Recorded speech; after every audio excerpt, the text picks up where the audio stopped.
এক দেশে ছিল রূপকথার মতো এক রাজ্য। চারদিকে রূপালী নদী আর আকাশছোঁয়া পাহাড়ে ঘেরা। সেখানে থাকত গরিব এক মেয়ে, নাম তার লিয়ানা।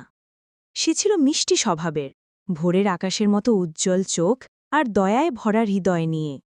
প্রতিদিন লিয়ানা মাঠে কাজ করত, মায়ের জন্য ফল আর ভেষজ সংগ্রহ করত।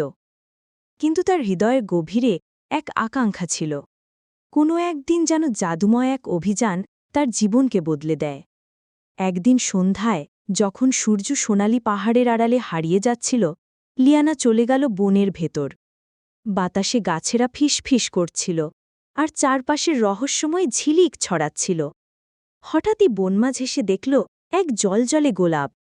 গোলাপের পাপড়িগুলো রুবির মতো ঝলমল করছিল, আর তার চারপাশে নরম এক সুর বাজছিল। হঠাৎই অন্ধকার থেকে ভেসে এলো এক কণ্ঠস্বর, সাবধান তরুণী, এ গোলাপ মায়াবী।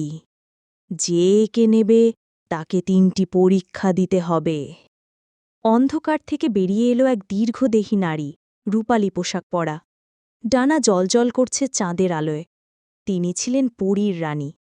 লিয়ানা মাথা নত করে বলল, মহান রানী, আমার কাছে ধন সম্পদ নেই, শুধু সাহস আছে।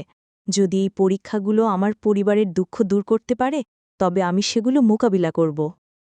পরীর রানী হাসলেন, ছোট হৃদয়েও বড় সাহস থাকে। ভালো কথা। যদি সফল হও, এই গোলাপ তোমাকে একটি ইচ্ছা পূরণের ক্ষমতা দেবে। পরের দিন সকালে লিয়ানা দাঁড়াল এক প্রশস্ত নদীর সামনে। নদীর পানি শত শত কণ্ঠে কথা বলছিল, মিথ্যার ভয়ের স্রোতে তাকে বিভ্রান্ত করছিল। ফিরে যাও, নদী ফিসফিস করল। তুমি দুর্বল, সে বলল। কিন্তু লিয়ানা চোখ বুঝল, মনে পড়ল মায়ের উষ্ণ হাসি। হৃদয়ের কণ্ঠ শুনল, আর বিশৃঙ্খলার মাঝেই পেল সত্যিকারের দিক নির্দেশনা। ধীরে ধীরে পদক্ষেপে সে নিরাপদে নদী পার হল। অন্ধকার এক গুহায় ঢুকল সে। ভয়ঙ্কর ছায়ারা তাকে ঘিরে ধরল। এগুলো রূপ নিল তার ভয়গুলোর, ক্ষুধা, একাকিত্ব, ব্যর্থতা। তার হাতও কাঁপছিল, কিন্তু সে ফিসফিস করে বলল, তোমরা কেবল ছায়া, আমার ভালোবাসা আর আশা তোমাদের চেয়ে শক্তিশালী। তার কথায় ছায়াগুলো মিলিয়ে গেল, আর সামনে আলোর পথ খুলে গেল।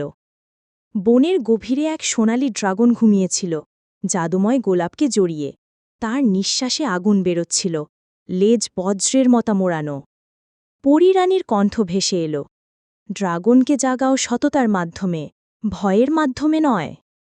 লিয়ানা সামনে এগিয়ে গিয়ে শান্তভাবে বলল, হে মহান ড্রাগন, আমি চুরি করতে চাই না, শুধু আমার পরিবারে আসার আলো আনতে চাই। এই গোলাপ দিন, আমি আপনার উপহারকে সম্মান করব। ড্রাগন এক চোখ খুলে তার আত্মার গভীরে তাকাল, তারপর আশ্চর্যের বিষয় মাথা নত করল। গোলাপটা তার দিকে সরিয়ে দিল, আর আবার ঘুমিয়ে পড়ল। লিয়ানা গোলাপ ছুঁতেই আকাশ আলোয় ভরে গেল।